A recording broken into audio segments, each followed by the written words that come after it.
The funny thing about honesty is that it often costs more than dishonesty ever could. I didn't know that on the morning I found the diamond ring. At 24 years old, my world was small and predictable. I cleaned rooms. I folded towels. I polished surfaces so expensive I was afraid to look directly at them for too long. Every weekday at 6:30 in the morning, I took the subway from my tiny apartment in Queens to Sterling Manor, a sprawling estate that sat on 12 acres just outside Manhattan. The mansion looked less like a home and more like something out of an architectural magazine.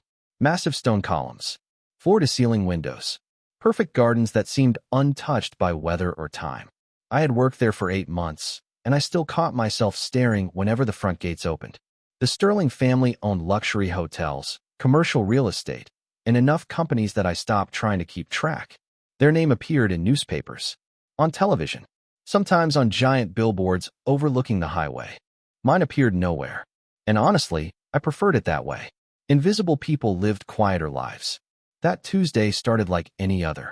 I tied my blonde hair into a simple ponytail, changed into my housekeeping uniform, and started cleaning the West Wing. The house was unusually quiet. Most of the staff were preparing for a charity gala scheduled later that week. By 10 o'clock, I was dusting bookshelves inside the private library, one of the few rooms rarely used. The room smelled like leather, old paper, and expensive coffee. Sunlight streamed through tall windows, painting golden rectangles across the hardwood floor.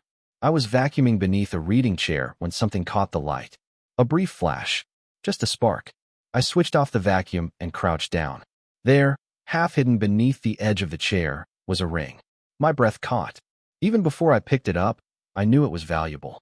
The diamond alone looked larger than anything I had ever seen outside a jewelry store display. Tiny stones circled the band, each one catching the sunlight like frozen stars. I turned it carefully between my fingers. It felt heavy, important, the kind of object people insured for more money than I would earn in years. For a second, a very human thought crossed my mind. Sell it. The idea appeared and disappeared almost instantly. My mother had raised me better than that. Besides, keeping something that didn't belong to me would haunt me forever. I slipped the ring into my pocket and continued working. By lunchtime, I had almost forgotten about it. Almost. Then I overheard 2 managers talking near the kitchen. Their voices were tense. Someone important had lost a diamond ring. A family heirloom. The entire household was searching for it. I reached into my pocket immediately. Suddenly the diamond felt much heavier. 30 minutes later, I stood outside the executive office holding the ring in my palm. My heart hammered against my ribs. Not because I had done something wrong. Because I had no idea who I was about to meet. The assistant opened the door and smiled politely. "Go ahead, Emily." I stepped inside. The office overlooked the city skyline through enormous windows. Dark wood shelves lined the walls. Everything felt quiet, controlled, powerful. And behind the desk sat Alexander Sterling himself, 34 years old. Billionaire. Business magazines called him a visionary. Financial reporters called him unstoppable. Up close, he looked neither. Just tired. His dark hair was slightly disheveled. A coffee cup sat untouched beside several stacks of paperwork. He looked up as I entered. Those gray eyes settled on me for a moment. Calm, sharp, observant. I swallowed and placed the ring on his desk. "I found this in the library," I said softly. His gaze shifted to the diamond, then back to me. Silence stretched between us. "You could have kept it," he finally said. "I know." Another pause. "Most people would have." I shrugged. "Then I guess I'm not most people." Something changed in his expression. Not a smile. Not exactly. Just a flicker of interest. Like he had discovered a page in a book he hadn't expected to read. I turned toward the door, eager to escape the awkwardness. But before I reached it, his voice stopped me. "Emily." I looked back. "Yes, Mr. Sterling?" His eyes remained fixed on me. Thoughtful. Curious. Almost puzzled. "Thank you." I nodded and left. I thought returning the ring would be the end of the story. I couldn't have been more wrong. The next morning, I convinced myself that whatever had happened in that office was already forgotten. People like Alexander Sterling did not spend time thinking about housekeepers. They had companies to run, investors to meet, and decisions worth millions of dollars waiting on their desks. By 7 o'clock, I was back in uniform, pushing a cleaning cart down a hallway longer than my entire apartment building. The mansion felt unusually busy. Staff members hurried between rooms carrying garment bags, floral arrangements, and catering schedules. The charity gala was only 2 days away, and every corner of the estate reflected the kind of perfection money could buy. I spent most of the morning changing linens in guest suites. Around 10, I was replacing fresh towels in a marble bathroom when someone knocked lightly on the open door. I turned and found Mrs. Whitmore, the head housekeeper, standing there. She had worked for the Sterling family for nearly 20 years and somehow managed to command respect without ever raising her voice. "Emily," she said, "Mr. Sterling has requested a temporary assignment change." I nearly dropped the stack of towels in my hands. "A change? Starting today, you will be responsible for maintaining the East Wing office level." I blinked. "His office level?" "Yes." She studied me carefully. "Do not overthink it. Just do your job." Easy for her to say. The East Wing was rarely assigned to newer staff members. Everything there required special clearance and attention. As I followed the hallway toward my new section, my stomach twisted with nervous curiosity. The office level felt different from the rest of the house. Quieter, more private. Thick carpets softened every footstep. Large windows overlooked rolling green lawns that stretched toward the distant tree line. I focused on my work, dusting shelves, organizing magazines, watering plants, the kind of tasks nobody notices unless they are done poorly. Around noon, I entered a conference room carrying fresh coffee supplies. The room was empty except for one person. Alexander Sterling stood near the window, staring at the city skyline in the distance. He wore a navy suit with the sleeves rolled slightly above his wrists. For a moment, he looked less like a billionaire and more like a man carrying a weight nobody else could see. I immediately stepped back toward the door. "Sorry, Mr. Sterling. I did not realize anyone was in here. You can stay." His voice was calm. I hesitated. "I only need a minute." "Then take your minute."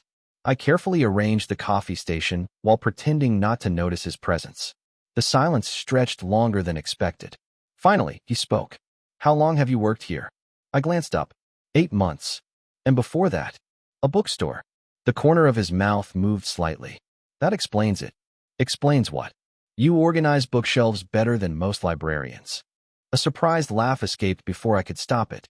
His expression softened for a fraction of a second. Not quite a smile.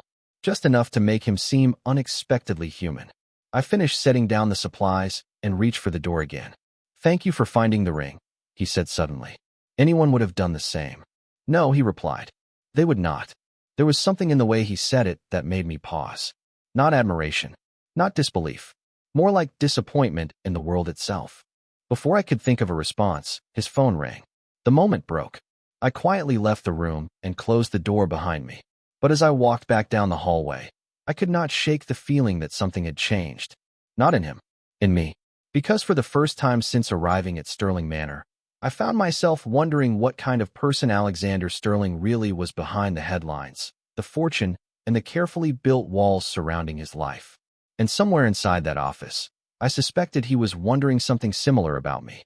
By Thursday morning, the entire estate seemed to vibrate with anticipation. Luxury cars arrived at the front gates. Florists carried towering arrangements through the foyer. Caterers moved in and out of service entrances with military precision. Everywhere I looked, people were preparing for the gala. Everywhere except inside my head.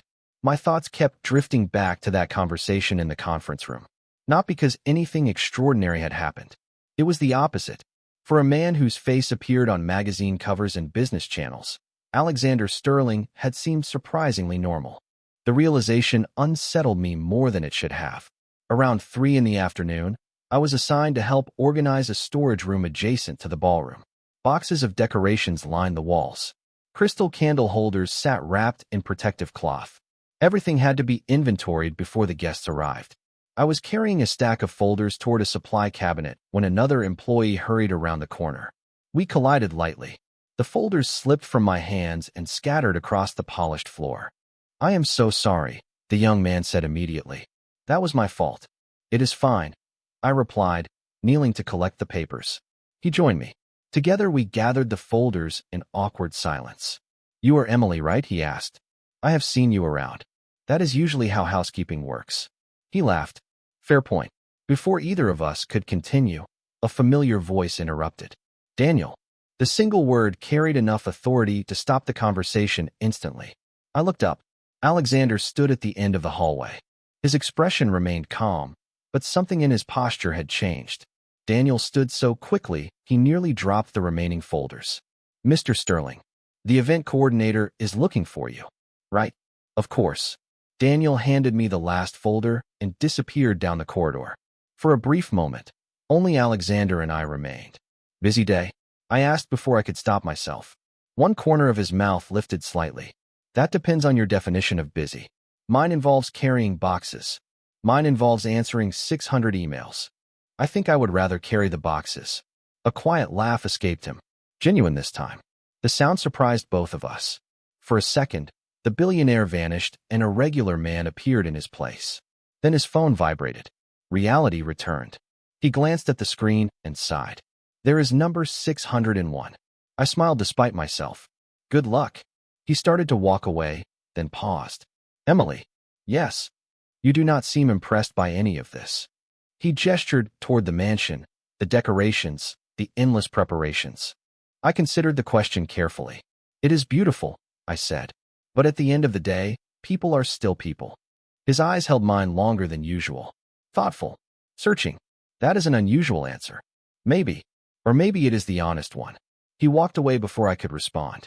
That evening, after my shift ended, I stepped outside into the cool autumn air. The sky glowed orange and purple above the distant city skyline. As I waited for the shuttle to the train station, I glanced back at the mansion. Through one of the second-floor windows, I spotted a figure standing alone in an office. Even from a distance, I knew it was him. The lights of the estate sparkled around him. The empire, the wealth, the success. Yet somehow he looked lonely standing there. And for reasons I could not explain, I found myself wondering whether anyone else had ever noticed. The gala arrived wrapped in golden light and impossible expectations. By late afternoon, Sterling Manor no longer felt like a home. It felt like a world preparing to perform. Fresh flowers filled every hallway. Crystal chandeliers reflected thousands of tiny lights across polished marble floors. Luxury vehicles rolled through the gates one after another, delivering guests whose names appeared in magazines and business journals.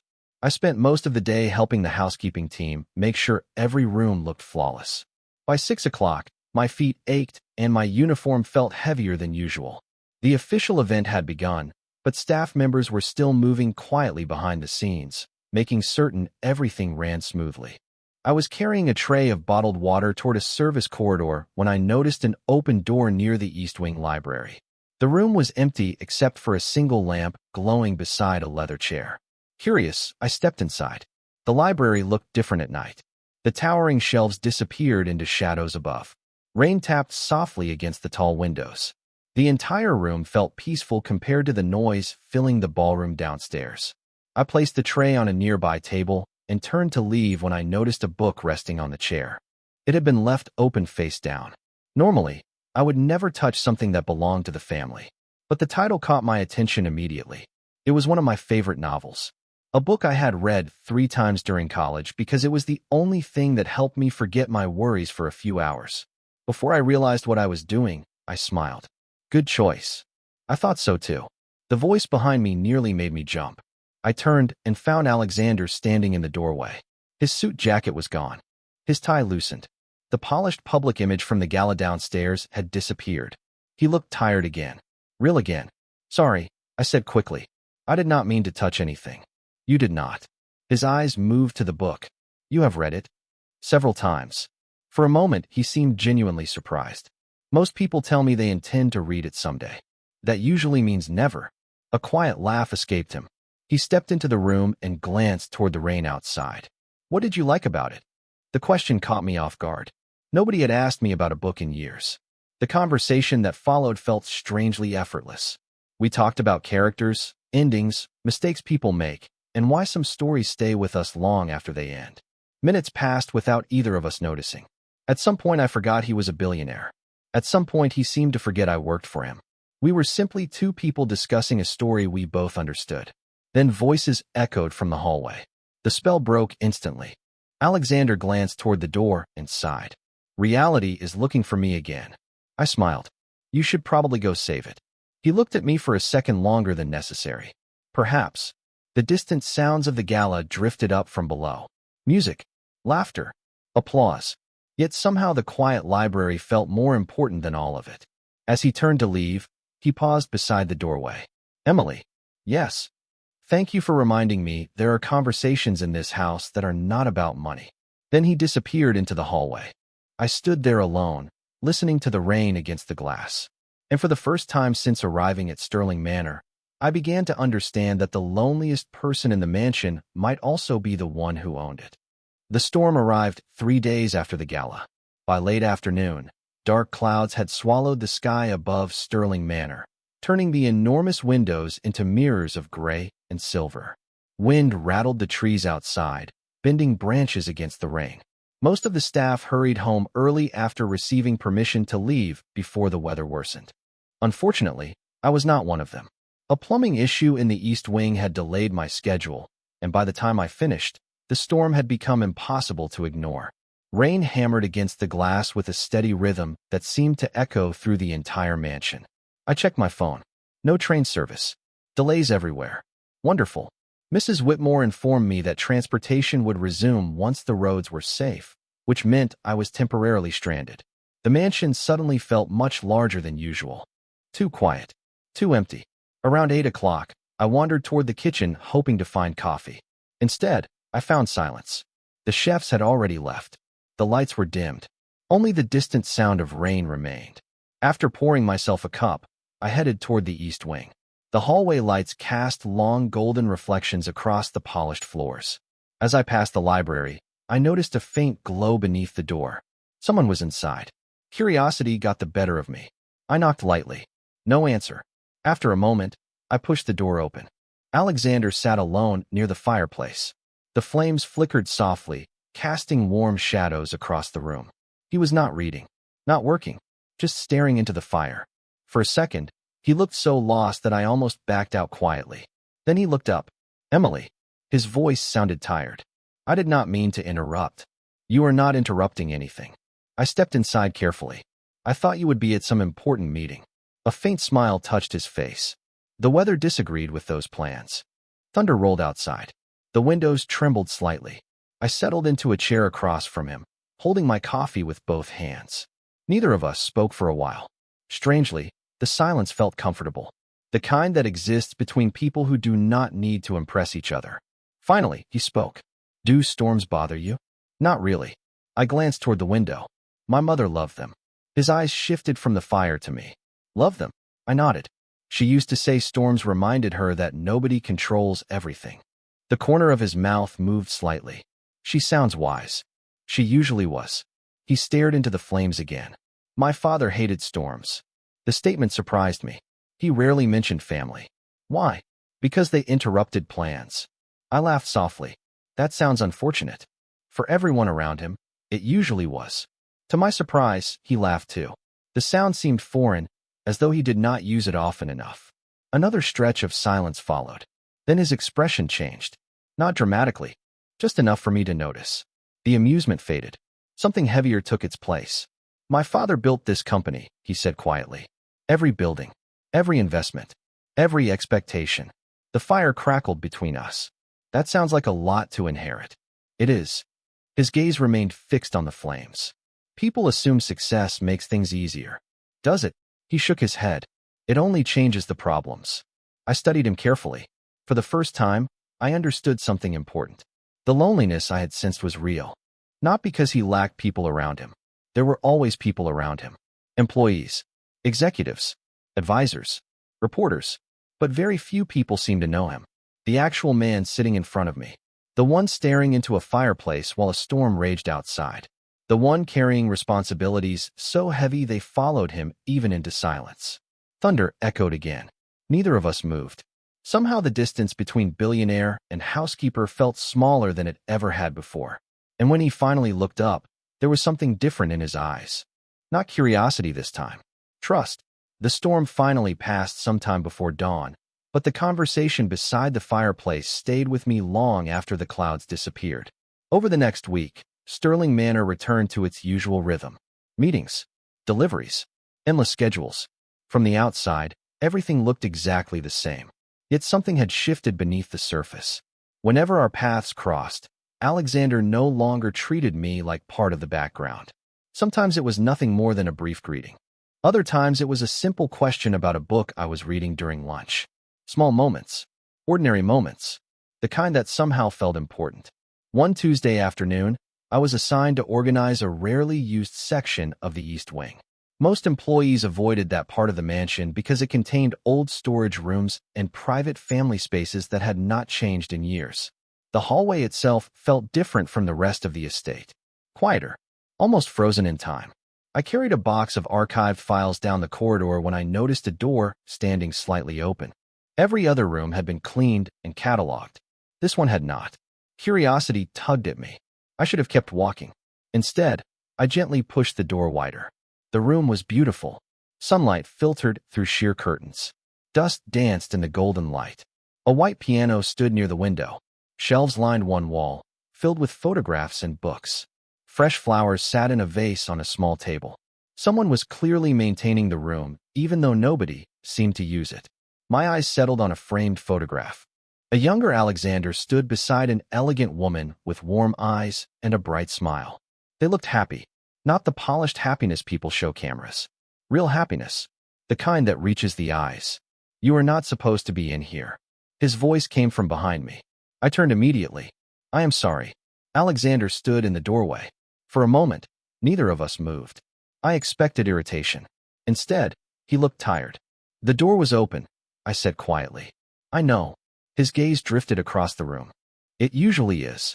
I glanced at the photograph again. Who was she? The question slipped out before I could stop it. Silence filled the room. I instantly regretted asking. Then, surprisingly, he answered. "My mother." His voice softened. "She loved this room." I looked around more carefully. Suddenly the details made sense. The piano, the flowers, the books. None of it felt accidental. She had good taste, I said gently. A faint smile appeared. She would have liked hearing that. He stepped inside and rested one hand against the back of a chair. When she passed away, everyone expected me to renovate the room, turn it into an office, a guest suite, something useful. His eyes moved slowly across the space. I never could. The honesty in his voice caught me off guard. For the first time, I understood why this room remained untouched. It was not about furniture. It was about memory, about holding on to something that mattered. "You miss her," I said softly. He looked at me for a long moment. "Every day." The words hung in the air between us. Simple, honest, human. Outside the window, sunlight poured across the gardens. Inside the room, the distance between us seemed to disappear completely. And standing there among old photographs and forgotten memories, I realized I was no longer learning about the billionaire everyone admired. I was learning about the son who never stopped missing his mother. The following week brought an unexpected problem. My apartment building announced a major plumbing repair that would require residents to temporarily vacate several units, including mine. It was not a disaster, but it was expensive. Hotels in the city were already charging ridiculous rates because of a convention downtown, and my savings account was not exactly impressive. I spent 2 days pretending everything was fine while quietly calculating numbers in my head. Rent, transportation, food, temporary housing. Every estimate made my stomach tighten. By Friday afternoon, I was sitting alone in the staff break room staring at a notebook filled with expenses when a familiar voice interrupted my thoughts. "You look like someone preparing for a difficult exam." I looked up to find Alexander standing in the doorway. Something like that. His eyes moved to the notebook. "May I ask what happened?" Normally, I would have brushed the question aside. But after everything we had shared during the past few weeks, honesty felt easier. "My apartment building is undergoing repairs." "That sounds inconvenient." "It is." I laughed softly. Apparently, inconvenience becomes very expensive when it happens in New York. He studied me quietly. "How expensive?" "Enough that I have spent 3 days pretending not to panic." The answer escaped before I could stop it. To my embarrassment, he smiled. Not because he found my situation amusing, because he understood it. "Emily." "Yes." "Why did you not say something sooner?" "Because it is my problem." His expression shifted slightly. Problems do not become smaller simply because you carry them alone. Before I could respond, he reached into his jacket and pulled out a business card. Then he wrote something on the back and handed it to me. There is a furnished apartment building owned by one of my companies. Several units are currently empty. I immediately shook my head. No, his eyebrows lifted. You have not even heard the offer. I already know the answer. Why? Because I cannot accept favors like that. For a moment, neither of us spoke. Rain tapped lightly against the nearby windows. Somewhere downstairs, staff members moved through the hallways preparing for another busy evening. Finally, he leaned back in his chair. Most people would have accepted before I finished the sentence. Then it is a good thing I am not most people. The familiar phrase hung between us. Recognition flashed briefly in his eyes. Then something unexpected happened. Instead of insisting, he nodded. Fair enough. Relief washed through me. He respected the answer. He respected the boundary. Somehow that meant more than the offer itself. As he stood to leave, he paused beside the doorway. For what it is worth, he said quietly, I was trying to help because I care what happens to you. My heart skipped once. Just once. Nothing dramatic. Nothing foolish. But enough to make the room feel strangely quiet after he left. I stared at the business card still resting on the table. Then I flipped it over. Under the number, he had written 3 simple words. In case. Ever. Needed. And for the first time, I began to wonder whether the walls around Alexander Sterling were not the only ones slowly coming down. 2 weeks later, I found myself standing in a ballroom I never should have entered. One of the senior event managers had called in sick, and Mrs. Whitmore needed extra staff for a private family dinner being hosted at the estate. Unlike the charity gala, this gathering was smaller, more personal, and apparently far more important. Members of the Sterling family had flown in from across the country. Investors, relatives, and longtime family friends filled the dining room. Crystal glasses reflected warm candlelight. Soft music drifted through hidden speakers. Everything looked perfect. Everything except the tension in the room. I noticed it immediately. Alexander sat near the center of the table, listening politely while various relatives discussed business deals and future expansion projects. His expression remained calm, but I had spent enough time around him to recognize when he was enduring a conversation rather than enjoying it. I was serving coffee when a sharp female voice cut through the room. Alexander, you work too much. The speaker was a woman in her early 60s with perfectly styled silver hair and enough jewelry to fund my rent for several years. You need someone suitable in your life. Several guests nodded in agreement. I kept my eyes lowered and continued working. Someone educated, another relative added. Someone from the right circles. A few people laughed softly. The conversation continued. Names were suggested. Families mentioned. Future possibilities discussed as though Alexander were not sitting there listening. I felt uncomfortable just hearing it. Then something happened that made the entire room fall silent. One of the guests glanced toward me. At least we know you will not bring home a housekeeper. A few nervous chuckles followed. My hands froze around the coffee pot. The words were not shouted. They were delivered casually, carelessly, which somehow made them worse. Heat rushed into my face. I focused on the coffee cups and tried to disappear. Invisible people lived quieter lives. That had always been my rule. Then Alexander set down his glass. The small sound seemed to echo across the room. Actually, he said calmly, if I ever chose someone, I would care far more about character than social status. Silence. Complete silence. Nobody moved. Nobody spoke. His gaze remained steady as he looked around the table. The most impressive people I have met were not always the wealthiest people in the room. Nobody challenged him. Nobody laughed. The conversation changed almost immediately. New topics emerged. Business returned. Yet the atmosphere felt different. As soon as dinner ended, I escaped into the service corridor, my heart still racing. Embarrassment lingered like a shadow. A few minutes later, footsteps approached. I turned and found Alexander standing there. You did not have to do that, I said quietly. Yes, he replied. I did. They were joking. No, his expression remained serious. They were being disrespectful. For a moment, neither of us spoke. Then he surprised me again. Emily, never allow someone to make you feel smaller because of what you do for a living. The words landed harder than he probably intended. My mother used to say something similar. I swallowed carefully. Thank you. His eyes softened slightly. You should not need me to say it. As he walked away, I remained standing in the empty hallway. Somewhere beyond the walls of the mansion, the city lights glowed against the night sky. Inside, one simple conversation had changed something important. Because for the first time, I realized Alexander Sterling was no longer simply noticing me. He was choosing to stand beside me. The trouble started with a photograph. Most life-changing events do not announce themselves with thunder or dramatic music. Sometimes they arrive as a single image on a phone screen. I discovered it on a Monday morning when whispers followed me through the halls of Sterling Manor. Conversations stopped when I entered a room. People exchanged strange looks. At first I assumed I was imagining it. Then one of the younger staff members quietly handed me her phone. My stomach dropped. The photograph had been taken outside the mansion 3 nights earlier. Alexander and I stood near the front entrance after the family dinner. We were not touching. We were not doing anything inappropriate. We were simply talking. Yet the angle of the image told a different story. Headlines surrounded the photo. Billionaire linked to employee. Mystery woman captures Sterling's attention. Social media had already done what social media always does. Thousands of strangers had created a story without knowing a single fact. I handed the phone back and tried to ignore the knot forming in my chest. By noon, it was impossible. Reporters had begun contacting the company. Business blogs were reposting the image. Speculation spread faster than truth ever could. I spent the afternoon cleaning guest suites while pretending not to care. Unfortunately, pretending became much harder when Mrs. Whitmore appeared at my door. "The board members are discussing it," she said quietly. "Discussing what?" "You." The single word felt heavier than it should have. I stared out the window toward the gardens below. "I have done nothing wrong." "I know." Her expression softened. But people often confuse appearances with reality. By evening, I was exhausted. Not physically, emotionally.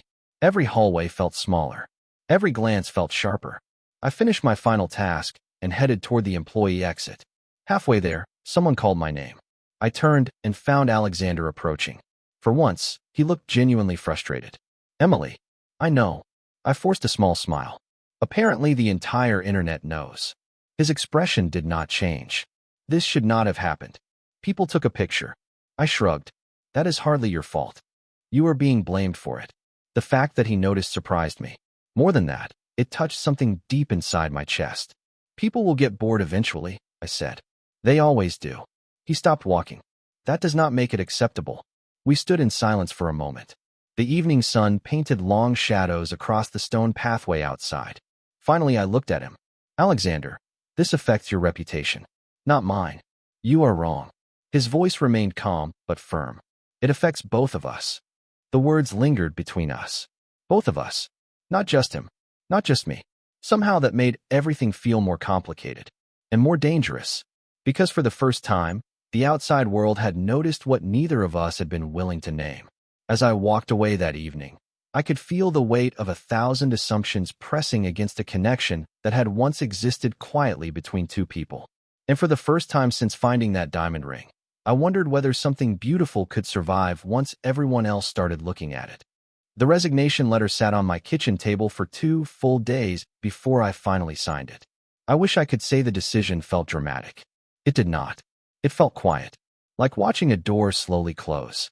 Ever since the photograph appeared online, Sterling Manor had changed. Not openly. Nobody had said anything cruel. Nobody had accused me of anything. Yet the atmosphere felt different. Every conversation seemed to stop a second too early. Every glance lingered a little too long. I hated it. More importantly, I hated what it was doing to Alexander. The board questioned him. Investors asked questions. Reporters invented stories. A simple friendship had become a headline, and I knew exactly how those stories usually ended. People like me were always the easiest part of the narrative to remove. So on Wednesday morning, I handed the envelope to Mrs. Whitmore. She stared at it for several seconds before looking up. "Are you certain?" she asked quietly. I nodded. "Yes." The word felt heavier than expected. "You are making this decision because of the articles." "I am making this decision because I want my life back." That part was true. At least partly true. The other truth was harder to admit. I cared about Alexander. More than I should. More than was safe. And caring about someone sometimes meant stepping away before your presence became a burden. Mrs. Whitmore sighed softly. "He is not going to like this." I forced a smile. Fortunately, it is not his decision. By noon, my final day was officially scheduled. 2 weeks. 14 days. Suddenly, every hallway looked different. Every room carried memories. The library where we talked about books. The conference room where he first asked me questions. The old room that belonged to his mother. Places that once felt enormous now felt strangely personal. I spent the next several days avoiding him whenever possible. It was childish. I knew that. Unfortunately, it was also effective. Until Friday evening. I had just finished organizing supply inventory when I heard footsteps approaching behind me. I knew who it was before I turned around. "You are leaving." It was not a question. Alexander stood a few feet away. His expression revealed almost nothing. Somehow that made it worse. I looked down at the clipboard in my hands. Yes. Silence followed. Then another question. Why? I could have lied. I could have blamed the apartment situation. Better opportunities. Career changes. Instead, I chose honesty. Because this place is no longer simple. His jaw tightened slightly. And leaving makes it simple? It makes it quieter. He looked away toward the window overlooking the gardens. For a moment, neither of us spoke. Then he said something that shattered every explanation I had prepared. "I do not want you to go." My heart stumbled. Just once. Hard enough to hurt. I gripped the clipboard tighter. "Alexander. I mean it." His voice remained calm, but beneath it I heard something else. Something raw. Something real. This house was different after you arrived. I could not breathe properly. The hallway suddenly felt too small. Too quiet. Too full of things neither of us had said. Finally, I managed to whisper. "That is exactly why I have to leave." And for the first time since I met him, I saw genuine heartbreak flicker across Alexander Sterling's face. My final day arrived beneath a clear autumn sky. The kind of beautiful morning that feels almost cruel when your heart is breaking. I woke before sunrise, stared at the ceiling of my apartment, and tried to convince myself I was doing the right thing. By 8 o'clock, I was walking through the front gates of Sterling Manor for what I believed would be the last time. Every familiar detail seemed sharper than usual. The stone pathways, the gardens, the tall windows catching the morning light. Places I had once viewed as part of a job now felt connected to memories I could not leave behind as easily as I had imagined. The day passed slowly. Too slowly. I organized supply closets, completed paperwork, returned uniforms and access cards. Staff members stopped by throughout the afternoon to wish me luck. Some offered hugs. Others offered advice. Mrs. Whitmore offered both. By 4 o'clock, there was almost nothing left to do. Almost. One final task remained. The library. I saved it for last on purpose. Part of me wanted one more quiet moment inside the room where everything had changed. The room was empty when I entered. Late sunlight spilled across the bookshelves. Dust drifted through golden beams of light. The same chair still sat beside the window. The same book rested on the small table nearby. For several minutes, I simply stood there, remembering. Then I noticed an envelope resting on the chair. My name was written across the front in neat handwriting. Emily. My pulse quickened immediately. I already knew who had left it. Slowly, I opened the envelope. Inside was a single handwritten note. No company letterhead. No formal language. Just a few simple sentences. "Thank you for bringing honesty into a house that had forgotten how valuable it was. Thank you for reminding me that success and happiness are not the same thing. And thank you for changing more than you realize." I read the words twice. Then a third time. By the end, my vision had blurred slightly. I folded the note carefully and slipped it into my bag. A knock sounded behind me. I turned. Alexander stood in the doorway. For a moment, neither of us spoke. Neither of us seemed capable of finding the right words. Finally, he stepped inside. "I hoped you would find it." I swallowed. "You should not have written that." "Why?" "Because now leaving is harder." A faint smile appeared and disappeared almost immediately. "Good." I laughed despite myself. The sound felt fragile. "That is not helpful." "I am aware." Silence settled between us. Not uncomfortable silence. The kind shared by two people standing at the edge of something neither fully understands. Then he surprised me. I spent most of my life believing I could solve every problem if I worked hard enough.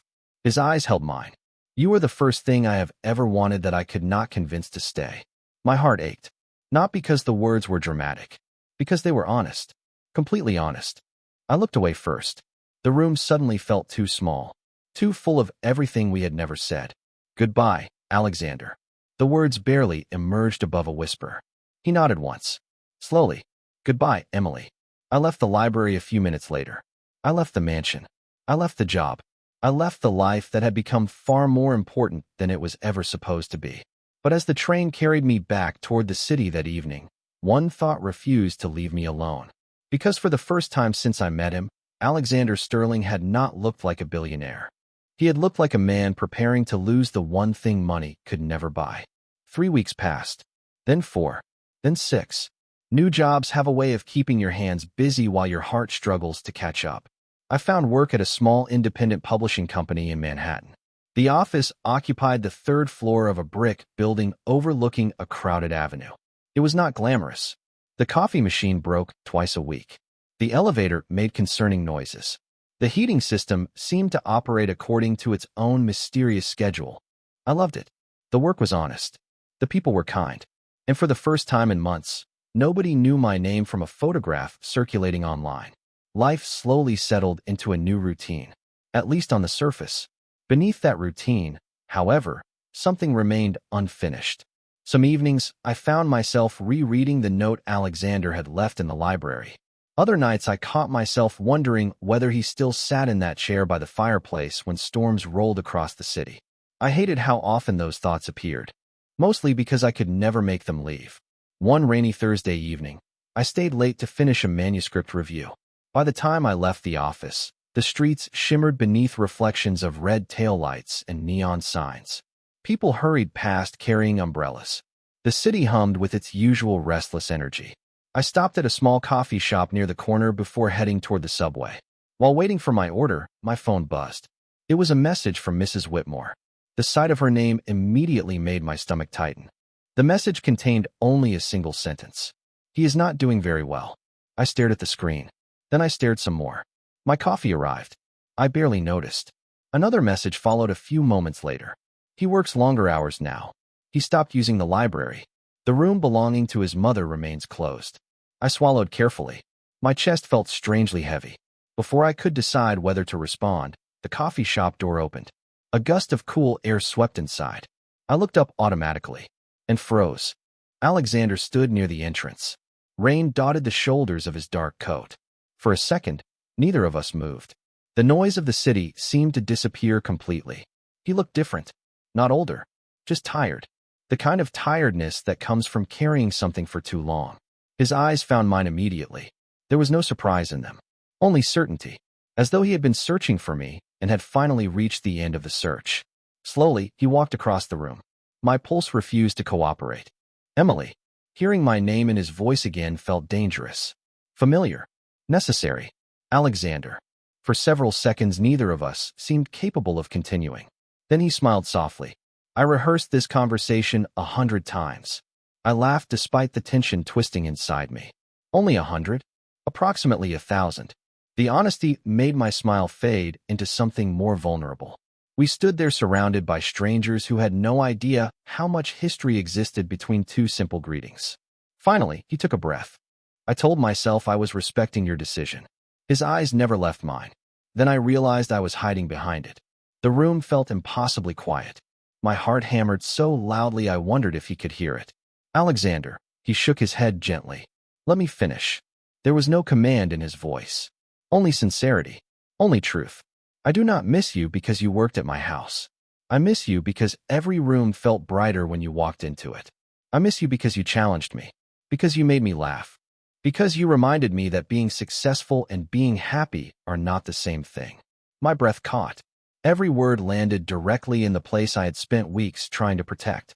Then he said the 3 words I never expected to hear from a man who seemed capable of carrying the entire world alone.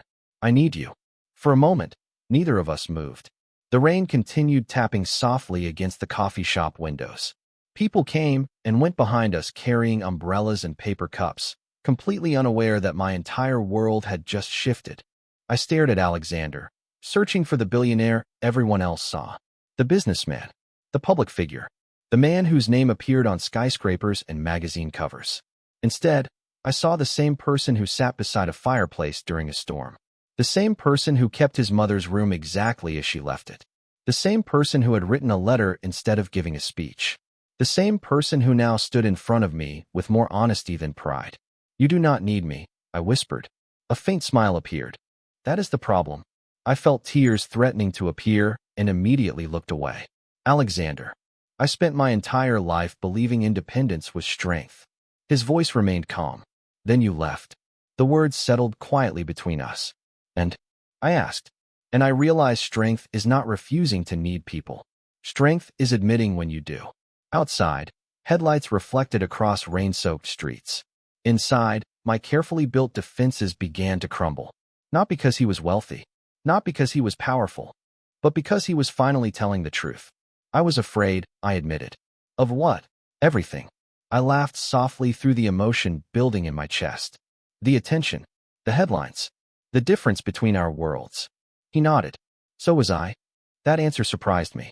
You? Especially me. His smile widened slightly. You only had one life changing.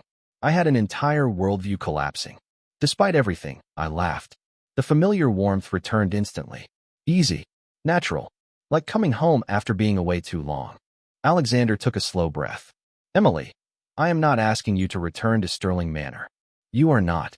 No, he shook his head. I am asking whether we can stop pretending this is only friendship. My heart answered before my mind had the chance. The truth had been there for months. Hidden in libraries and conversations and storms and quiet moments neither of us wanted to end. I stepped closer. I do not think we have been pretending very well. Relief flashed across his face. Genuine relief. The kind money could never purchase. Several months later, spring arrived in New York. The trees surrounding Sterling Manor filled with fresh green leaves. The gardens bloomed again. Life moved forward. Not perfectly. Not like a fairy tale. Real life never works that way. There were difficult conversations, curious reporters, skeptical relatives. But something important had changed. We stopped living according to other people's expectations. On a warm Saturday afternoon, family and close friends gathered beneath a white canopy overlooking the gardens. The ceremony was simple. No extravagant displays. No attempt to impress anyone. Just people who cared about us.